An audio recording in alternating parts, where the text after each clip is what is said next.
Loud. Okay, so they take away Cube's Udyr, which means Ashe, B1. Let's see it, Taeyoon. This is all you, King. Drum roll, please. Ooh. Oh! Okay, all right. I like this more. I like this way more. Oh, without a doubt, bro. No questions. Now, the only question is, I guess, is TES actually going to pick up the Ashe? They had an opportunity to in Game 1, and they elected not to. But I don't see why you wouldn't here. Okay, so the idea then for WE is this Yone is going to be so much more powerful than the pick tools that Ashe provides that they're happy to give it up. And in a team fight as well, theoretically, Yone guns to do some damage to the Ashe. The Ashe is going to struggle to try and deal with the Yone in an ideal world. Now, obviously there can be a lot of pieces built around that, but we shall see. Yone taken early means that our Sejuani stocks increase for Tianzhen, so maybe we get to see him pick up the Sejuani on this second rotation.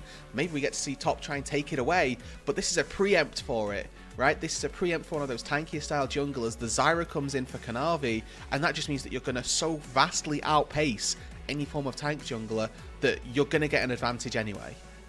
Yeah, I still think you might have to stick to it, but we'll see what the options are. And you know, I'd like to see, I'm very happy that we're starting to see like Zyra come back again, because I really liked it last year when Zyra was a part of the meta in the jungle. It was very cool, very unique, and then it kind of tapered off for a little bit, but we're going to see the Ziggs come through here for WE, so expect a roaming support to pay dividends later on. I think Vampire, again, we might see him come up clutch in this third game.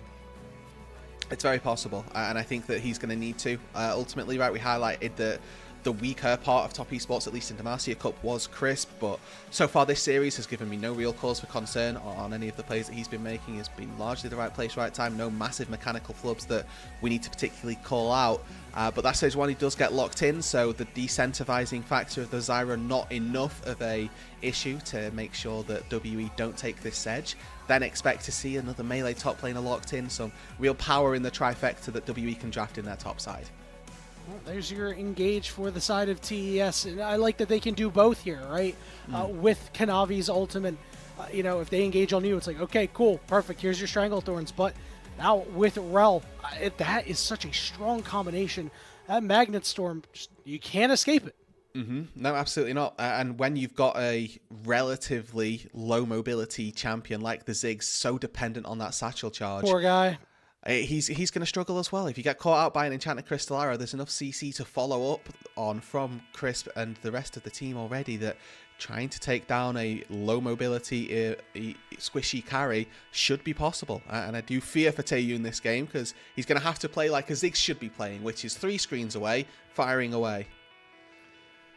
We'll see what this final ban is going to be. I think one thing that is interesting is now I don't know what Vampire is going to play, because we talked about it earlier, you know, how impactful he could be, because there are a lot of these roaming tanky champions that are ready to engage off the board. Nautilus is banned, Leona, Alistar, Braum, and Rakan all off the board. Rel's been picked, and here's a Smolder. Good God almighty, why? I don't like champion, bro. This is again, it feels like an ego thing from Creme, this would be so sick. This would be so sick.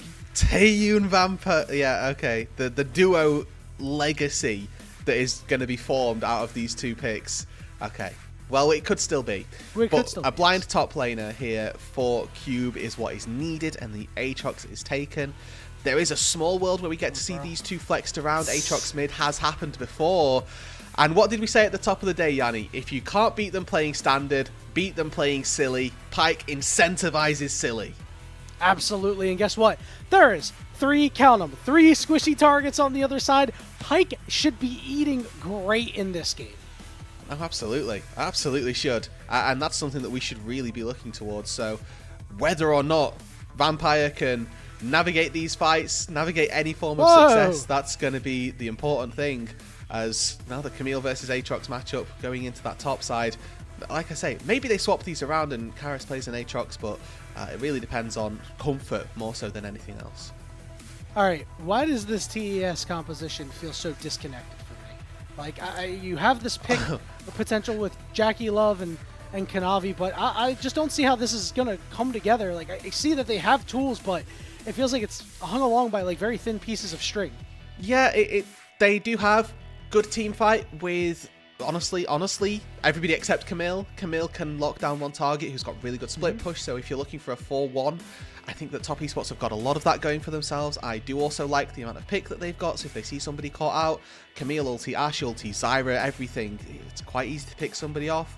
They've got great team fighting with the Smolder as the game gets later. I think that what they will struggle with to begin with is probably that early game. The Ashe and the Rel are going to be their crux to try and fall back on, but they've also got a Zyra that's going to clear way faster than a Sejuani. That fight for level 6, definitely something that the Zyra will be winning out on, and if you can get there, start to try and outpace the Sej and get that jungle lead, that can feel really punishing when it's one of these mage junglers that is going to be a DPS threat, as opposed to it being a Vi who last game, like we saw, got quite far ahead of the curve actually, was sort of 20 CS up ahead in levels for the majority of the game, but didn't have that same impact. As Zyra is going to have that impact, and if you just think, okay, I'm going to pound for pound clear my camps faster than you are, and I might even be able to steal away a camp or two, that's what they're looking for. Any form of support this game is going to be geared towards that mid lane, because the Smolder, theoretically, a very weak area of the map. So if they can use the fact that they've got a winning bot lane and ideally winning jungle, they should then be able to leverage that into Creme getting those stacks and being able to pay forward a lead and some kills later on. Yep, we've got the late game, and honestly, one thing that we touched on for just a little bit, but not really talked about after the entire draft has been finished. How is Team WE supposed to play into Kanavi? You've got Aatrox, you've got Sejuani, you've got Yone, and heck, you've got Pyke too. I mean, these are not champions that are known for their range. No, I mean, you're exactly right. And again, it can sometimes come down to maybe this composition doesn't necessarily synergize great as a 5-piece for top esports, but what it does is synergize very well versus what WE are actually looking to put out. And so far, what you can see from their draft is a lot of short-range champions plus one Ziggs. So unless Ziggs is poking out Kanavi for the most part of this game, possible, but not the expected outcome, then Kanavi is going to be doing pretty well, we'd like to think. Just about one deep ward put down as Tianzhen will start on his bottom side, Kanavi on his top side. So Roodood, what are you looking for in this early game? You know, you mentioned that stealing away camps here, Kanavi managing to get one. You know, how is Crisp going to be able to enable him, especially with Taeyoon just able to shove in waves and maybe make life hard on JackeyLove? Yeah, I mean, that's the issue there, that Kanavi probably just hopes for a winning lane, and that could be down on this bot side. I think the power of an Ashe versus a Ziggs does come in its early laning phase, and more especially so in its all-in. You can see as soon as you get one auto attack, you can just chase down for continually a lot more, and as soon as Taeyoon throws out that bouncing bomb, that's a 4-second window, 5-second window in the lane, where you can actually do quite a bit of work. Crisp trying to get in there, but will be stunned up by Vampire, take a little bit of damage for himself, and waddle around as Rel's not on her horse. So Taeyoon in this instance is using his bouncing bombs to farm as opposed to using them to poke, and that's really indicative of a lane that's going quite poorly for WE down on this bot side. Ideally, as the Ziggs, you're using your bouncing bombs to poke and to push. Neither of those have really come to the forefront just yet, and JackeyLove and Crisp are actually doing very well down on this bot side. Already a small CS lead starting to amount itself, and not really had the presence from Vampire that you would look for. Worth mentioning as well, in this match, or in this lane I guess specifically, we're playing with this changed Ashe, let's say, where she gets a little bit weaker for like levels 1 through 9, let's say, with her W. Hang on, 369, putting the pressure on Tianzhen here, forcing him away from his top side. See Kanavi poking his head into the jungle, but is already going to make a dead sprint for that top side. And with Creme having the lane advantage as well, he's got an option to move over. We'll see if Tianzhen wants to stick around. It looks like he is. Well, you asked the question, how does Kanavi find an advantage? How does he steal camp? Maybe he does more. Well, smite away the wolves, does get rooted up. It's not going to take a whole lot of damage, but life is certainly hard for this Sejuani. Yeah, so Vampire's first one to move into mid lane here. Now, Crisp is further behind, but that's no E on Creme as well.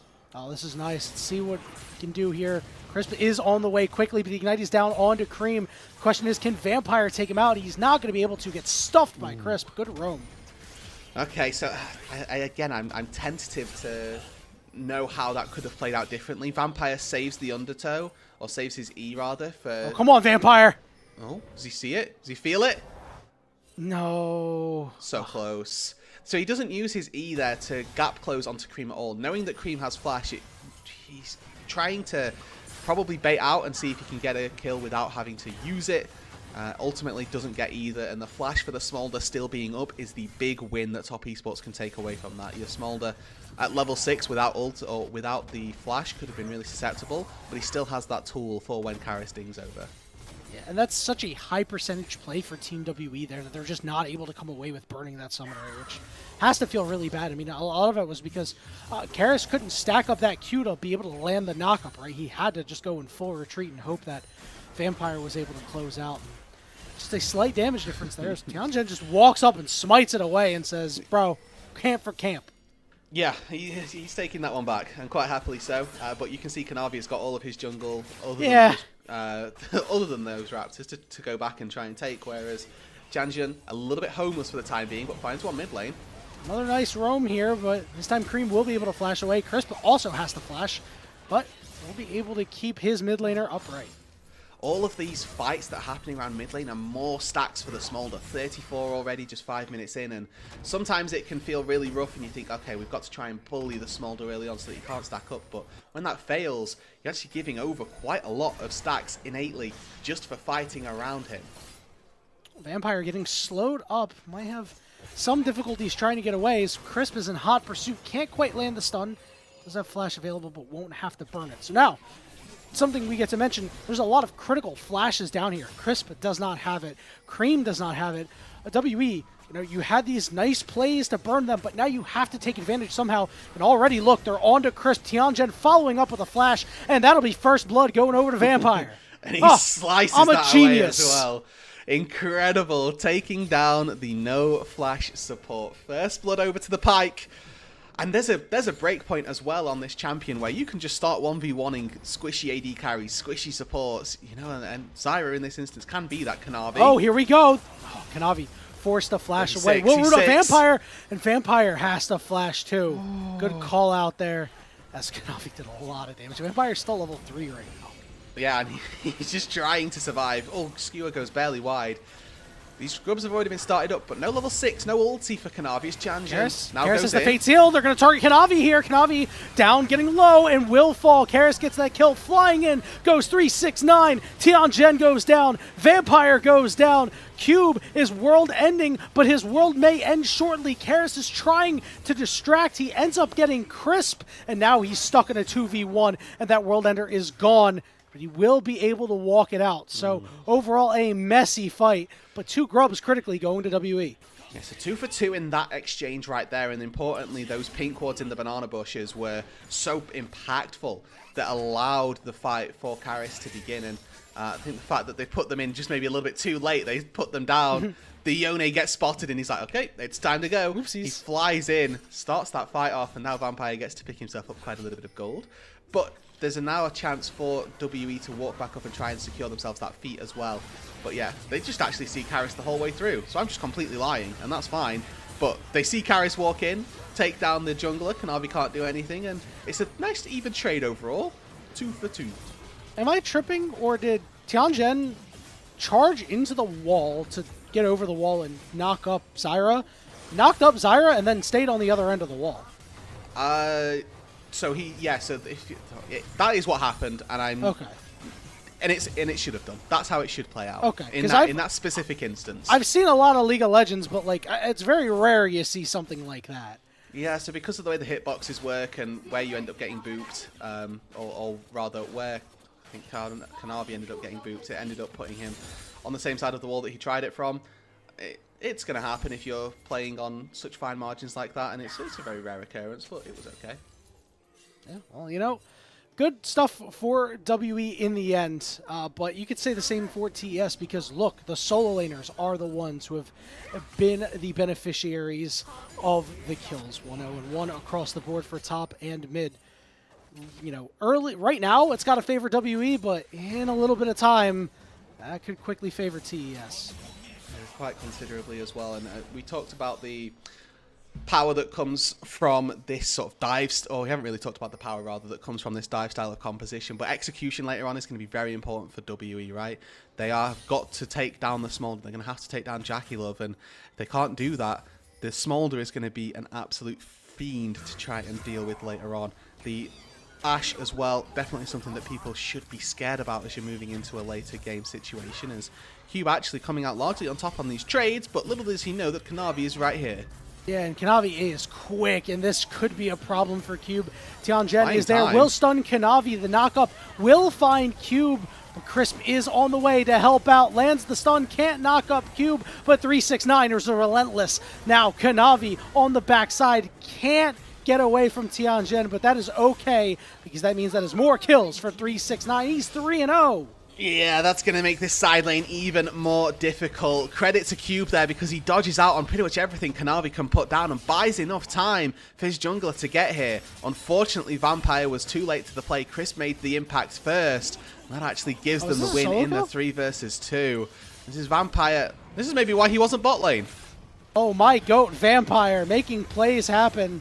Surely they kill him, right? Oh. No, they don't. Okay. Not yet. I'm sensing there's more. I really hope so. Hey, there's definitely more here. Yep, there we go. All right, good job. Yep. All right, Vampire earned his keep there. Well done by Vampire and Karis there, too. Get a second kill on Yone, which is critical after 369 got what he got, now has Trinity Force. So I guess now the question for WE is, do they switch up their lane assignments? Because there's an argument to be made. Okay, Karis is actually really strong.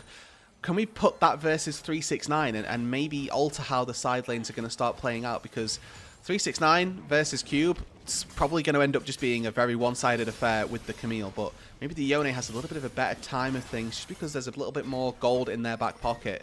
So that's something for them to consider. Obviously 2 TP laners, so definitely something that can happen. But for the time being, WE continuing their march on these objectives. They've taken down a dragon, 3 grubs, and with first blood in their favour as well. Just 1 neutral objective off of those feats of strength. They have 50 seconds until this next grub spawn, and I'm sure they're pressured to fight, especially for how strong 369 is and will be as the game continues on. It feels like this is probably your moment where you're most even in strength, right? So they're going to try to make a play on the bottom side and then rotate it around. Here we go, 369 trying to hold it, but now he's in a 3v1. Yeah, I don't really see a good end to this. Maybe he's able to do something to Vampire, but they do a good job of keeping him away from their support, and a shutdown gold goes to Cube. Yeah, it's just a very small thing from Vampire there, but recognizing that his job is to not die is very, very important. He just starts walking away at the correct time. Tianzhen now gets face checked. Yeah, should be okay, but JackeyLove is level 9, by the way. Not something that we really got a second to mention. He is quite strong. So the grubs have spawned. Everybody is back out on the map. Teleport coming to the bottom side for 369. I would shy away from the word strong. He's quite leveled. Yeah, but I wouldn't use the word strong at this point. He's you know, Berserker boots, got that Hearthbound Axe rhetoric, but not that first item yet. And I think that currently Taeyoon probably a little bit stronger as well. Oh, lands the stun onto Kanavi. The Fate Sealed on top of it as well. Crisp is getting burnt to a crisp. There's the ultimate Stranglethorns coming through. JackeyLove will find a kill, and he finds 2 kills. You sure this man ain't strong? Well, maybe when he goes unchecked, Yanni, he's got a little bit of power in his dice that he can throw around as well. Tianzhen now in a little bit of trouble as he did manage to steal away 1 of those Void Grubs, but Taeyoon should be looking to try and cut off the escape for JackeyLove here. Oh, knocks him right into those bombs. Tianzhen trying to get close. Had that flash available, but he's going to hold it and head right back to the grubs, and it looks like he should be able to secure those. The pings are going down, though. It is very slow. 369 flying into the mid lane here. No ulti. Chunk out Taeyoon. Trying to kill him, but couldn't. Hextech ultimatum wasn't up yet. Yeah, Satchel Charge was used just in time there. The Precision Protocol from Camille was about to come back up. You can see 369 delaying his auto so that he could auto Q and take down with the execute that would have happened from the true damage, but not quite enough time there. And like I say, Taeyoon just barely able to get out to safety. Keeping himself nice and safe. That Zig's job really is to defend mid-tier 1 as we move into the mid-game, and that's exactly what he's looking to do. Crisp and Kanavi hanging around the top side here. Karis has an idea that something is going on. He's going to have to try to get out. Magnastorm is in as well. The root is there. Not enough damage just yet. He'll be able to get out, but critically. They're going to start rushing down this turret. TES with 4 members strong. I don't know if they win the race, Roodood. Oh, it's very close. 4 versus 2 Void Grubs. No, they're not going to get it.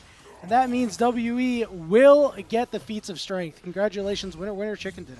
Alrighty, so WE there just a little bit faster to the play, and obviously as the plates fell off literally as they were going for that little race for the turret, and overall it's WE coming away with a second game rather, where they get Feats of Strength. Now, obviously game number 2 they pushed Top Esports pretty much to the limit. Game number 3 as well, they're looking to do largely the same. As you can see, it's Vampire that's starting this fight off. Double CC onto Kanavi, who gets pretty much eviscerated, and then as you'd already highlighted, JackeyLove, you know what, maybe he's got some strength in his arsenal, but maybe that comes from being a unchecked AD carry in a team fight as well. Facts. You know what, Kanavi was just the distraction. Kanavi walked so JackeyLove could run, and he will certainly be happy about that one. But overall, the fight, while it went over to WE, I mean, they weren't able to secure all 6 of those grubs. I mean, I'm sure it's totally fine because they got the Feats of Strength, so we'll see if that is enough to tip the scales in their favor. 15 minutes into the game. Dragon coming up in about 45 seconds. I'm sure they're raring for another fight, my friend. And I did make a point about trying to swap these lane assignments for WE. The flip side of that is that they get the Yone out of a lane versus a Smolder, which is obviously going to be very winning in 8 lanes. Flash for flash. They're chasing after Crisp, and Crisp got caught. Crisp is level 6. Kanavi gets caught too. He's forced to flash away. Can he get out? The blast cone will not be able to get him out as Vampire brings him down to the briny deep. Yeah, so if either of these supports get picked off, there's a 5-level difference in some instances between these solo laners and the supports. Crisp, as you got to see, got chewed through very, very quickly, and now WE managed to break open this mid-tier 1 turret also. The Sassel charge there, having that little bit of extra work being put into it. 25% execute on turrets at level 1. Now WE, second Drake on the board. Maybe they're going to look to try and take this one down with no jungler and the support coming back out from base. Should be up there for the taking. They're playing quite decisively, RWE. They will secure that second dragon as TES will head to the top side to look for this Herald. And one thing that I want to mention that we talked about the pick potential. There's a bit of a fight going on here. A 369 will be able to get out. We haven't really seen JackeyLove use that enchanted crystal arrow to start a fight, get a pick, or anything like that. No, and I'm not sure if that the reason that happens is because your team isn't playing around you, and if that's a product of Kanavi not being in a position to use those enchanted crystal arrows effectively, or Crisp trying to do things elsewhere on the map, but it also becomes very difficult to do that because these supporting pieces in Crisp and Kanavi are being pulled to other sides of the rift to try and make sure that people like Creme aren't getting collapsed on to help 369 in certain instances, and when they're doing that, that means that actually they can't be mid lane, which is where you would want to use that arrow with the most effectiveness. It's a lot easier to try and line it up down the lane as it is to try and get it in a perpendicular or a diagonal style. But they're going in here. This is the Crisp fight that they're able to take down, and you can see, yeah, Aftershock, great, but actually it's the Glacial Prism from downtown that picks up the real carry that they were looking for, and Kanavi really stood no chance. Yeah, that ain't Xmithy. That one hit flush. And another nice pick up there, and it feels like WE are one more fight away from really breaking this game open. I mean, it is very close in a very tenuous position here. I mean, they need to do so soon because you know what Smolder is going to do. He's at 161 stacks right now. He's going to get to that break point, and he's going to be a big problem. So WE, the timer is still on. And especially with the context as well of Game 2, where we saw WE have that advantage, have that lead. Oh, no, that is Xmithy. He missed. Crisp still might be caught out. The roots are coming through. There's the Enchanted Crystal Arrow. Tianzhen was able to hop away for a moment as the teleport's coming through on the backside. 369 wants a piece of this fight. Karis is going to have to Fate Seal over the wall, but TES is still in hot pursuit. Tianzhen is getting slowed relentlessly by JackeyLove, and that forces a teleport out of Cube. Okay, very, very, I'll say it's messy engages coming through. Whiffed ulti here, whiffed ulti there, as Crisp is about 40% HP without that shield. And he's just trying to find a way to get back to base. Nobody actually goes down, a couple of ultis thrown, but not a lot of fighting outside of that. Tier 1 turret, though, the focus for top esports as they move into this mid lane. Now, with no Enchanted Crystal Arrow, their offensive tools a little bit reduced, but with the Ziggs stood there present. On the side. Keep an eye out. Can't quite land his pull there, but he's going to flash through and get the stun and take down Kanavi, but he's traded back, and Crisp is coming through, leading the charge as the rest of the team is here. The Magnet Storm is there. JackeyLove will get the kill and be able to get away. And it's that part in the back of your mind that says, even though WE have the lead, there's just something in this top esports roster that makes you think that they're going to be able to find a way back into it. 2 for 1 in a mid lane fight. They weren't able to take down the tier 1 turret. And in fairness to WE, their defense of that is successful. It just costs them 2 members to do so. Zig's so good at trying to take down turrets, but it's Vampire who starts this all off. A great sidestep from Kanavi keeps him safe. But then a flash. It would have been a double stun, but JackeyLove reads it once again like a book. Takes out the Pyke and manages to take down the Aatrox off the back of this as well. A great flash from JackeyLove. Something that we're looking to see is him stepping into these fights, using that Ashe's power. That's exactly what we got from him there. Yeah, this one feels like it might be the JackeyLove game, Roodood, the one that we were waiting for. And even if it's on the Ashe, you know what? That's just fine. We'll take it all the same, as it's a bit of a less than 2,000 gold lead here. Dragon coming up in about a minute. This Otacon has spawned in the top side of the map. Not quite sure which Otacon it is. I always feel like there's a world where it could be ruinous. But they just this game it's definitely been a little bit more bloody, and I think Pyke kind of incentivizes that a little bit. But just overall, no, damn it! Thought. Oh well. I honestly prefer that. I think this Otacon is far more OP as Tianzhen now in the trouble. Oh, he is stuck. He's got nobody around to help him, and even 369 has joined the fray, and he'll pick that one up for himself. He's 4-1. And that might now mean that they can move themselves up to that top side, try and take down the Otacon as well. Either that or they head to tier 1, but I think that breaking this tier 1 turret versus Ziggs is going to be impossible without the Baron or a very swift dive. So either of those two things not coming to the fourfold. It's just going to be a quick pick onto Tianzhen. Recall for JackeyLove comes in. We'll have to see what he's looking to work his way towards for a third item. Hopefully there's a BF sword somewhere in his inventory, and that might be the sealing of the deal for his build path. 369 going to pick up this bottom turret as more gold pours into his pockets. Dragon coming up very soon, but TES looking to deploy on the top side of the map. See a lot of pings going down toward this Otacon. See if they're maybe able to catch anybody on WE in rotation. As you can see, this gold graph starting to just tilt a little bit more toward the side of TES. Yeah, and so far Taeyoon has been, I don't want to call it absent, because in team fights he's been doing very well, but for the most part the game has been played in skirmishes, and I think that if WE want to involve Taeyoon a little bit more, and they should be looking to do that, they need to look for these larger scale fights. Where are they going to be happening? Around the Otacon, around the Dragon, which right now seems to be forfeited by top esports, as we're seeing Karis already started up. Oh, hang on, they're going hot after Kanavi, and Vampire is in a one-on-one with him on the backside. You're not going to win that one. Kanavi gets the kill as the Dragon has been started up and is very low and is secured by Tianzhen, but 369 will not let you escape, Karis, as he goes down. And now TES, there's a teleport headed to the top side and a ton of pings headed up there. I think it's Otacon time. Certainly looks like it. Taeyoon not even able to be a part of that fight, and just as I'd asked for some broad scale 5 versus 5, some larger impact from everybody involved, he's not really a part of that next fight, but you can see the damage that he's doing. If he's given the opportunity, he can get that damage down. 2 items on the Ziggs with the Sork shoes already picked up. Working their way towards this Otacon. Goes down quickly, but they've got enough people nearby to maybe try and poke around, try and see if they can find a way in. Doesn't look like that'll be the case, although maybe it's gone down quite a bit slower, but Tianzhen is going to go in and try to steal it away, and he's going to give us life for it too.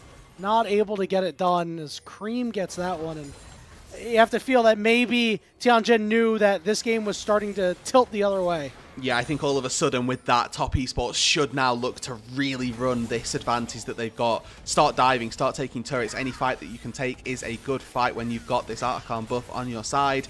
You should just be constantly looking, constantly hoping that you can get a fight out of this, and whatever turret you're looking for, you should just be forcing.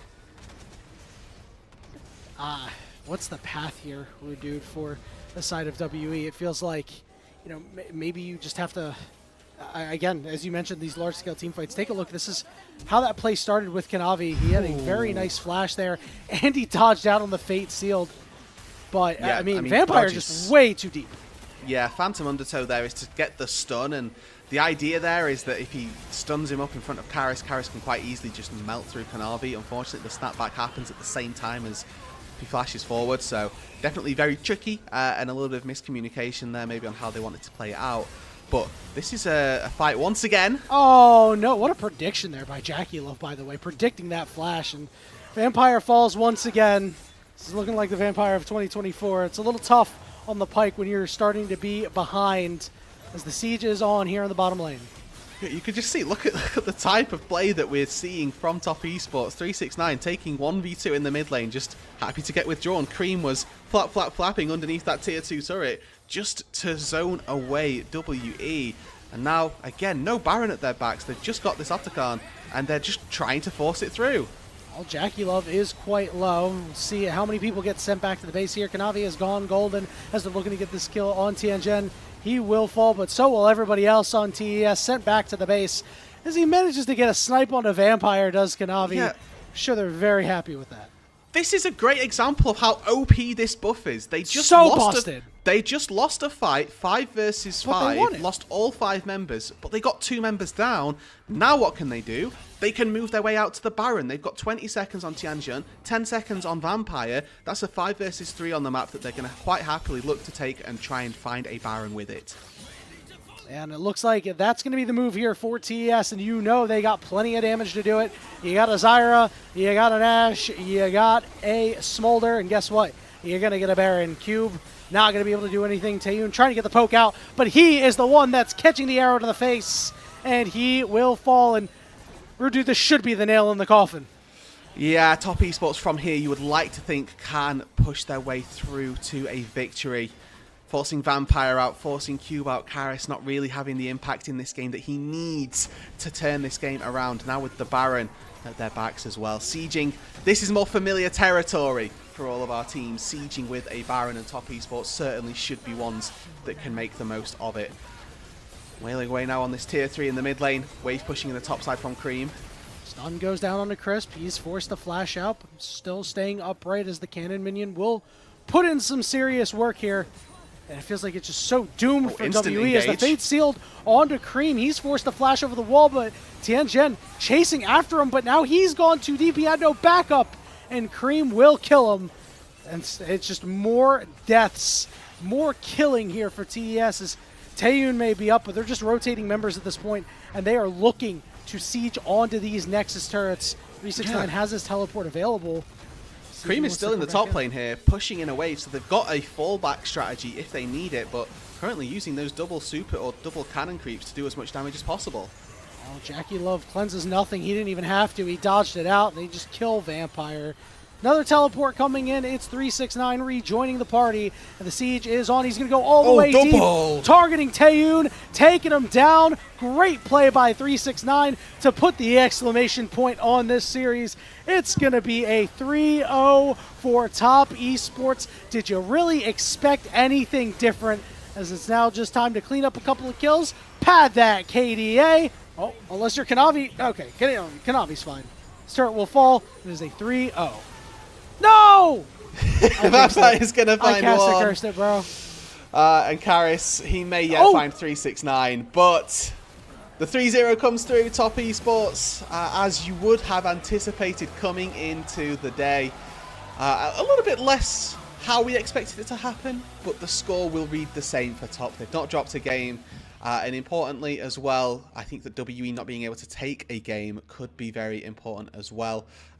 Every game that you get is actually quite important if you end up running into tie-break scenarios. So the fact that WE get 0-3'd here could end up having a little bit of a knock-on later on in the group if we end up thinking that that's how the group plays out.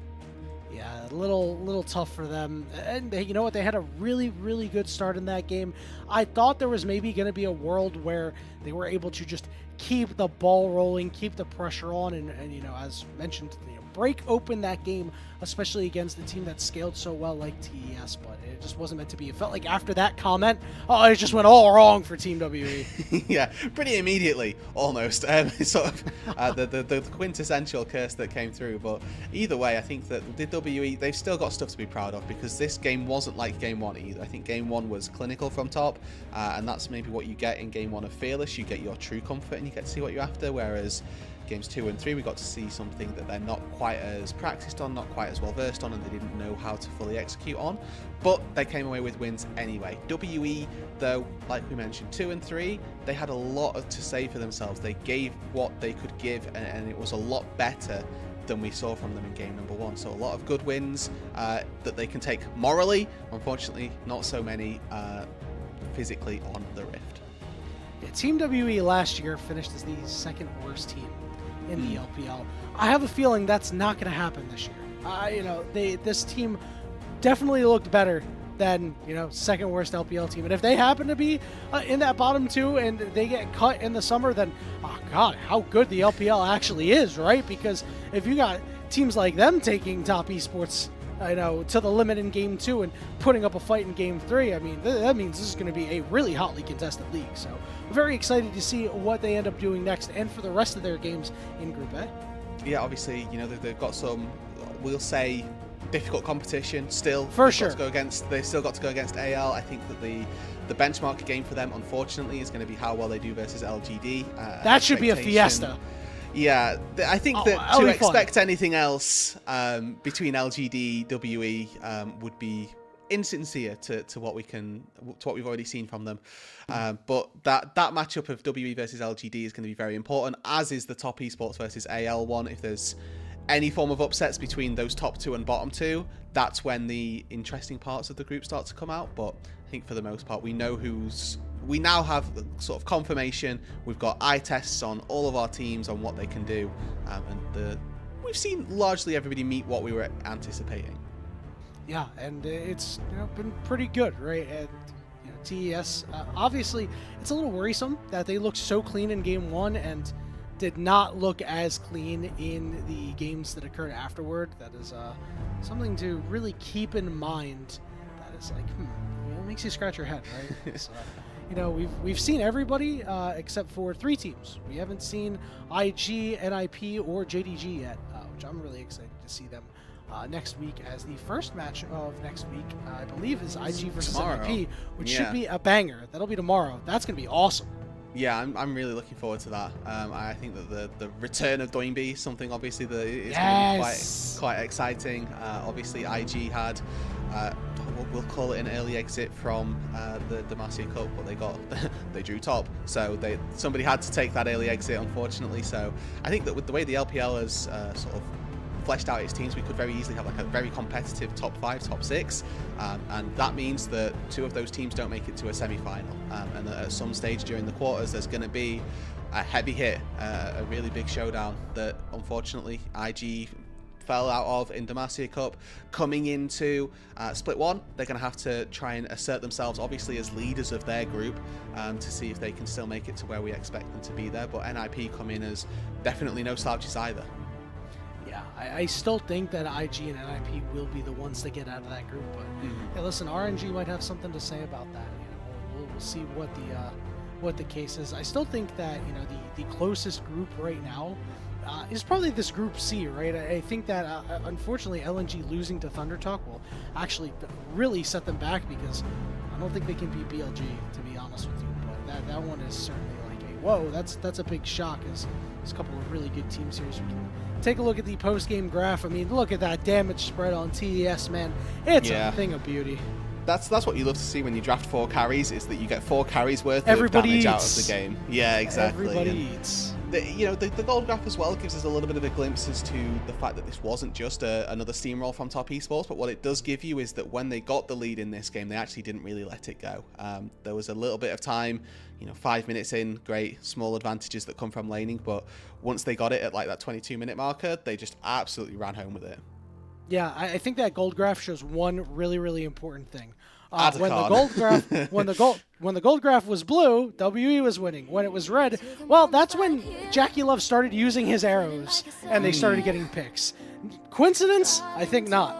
No, I also think not. And I also think that the time when they took the Atacon as well, that might have some little overlap in there. Pisha, you know, Atacon, what's an Atacon, man? No, that thing is... I'm from season 14, what is this word? Disgustingly broken, bro.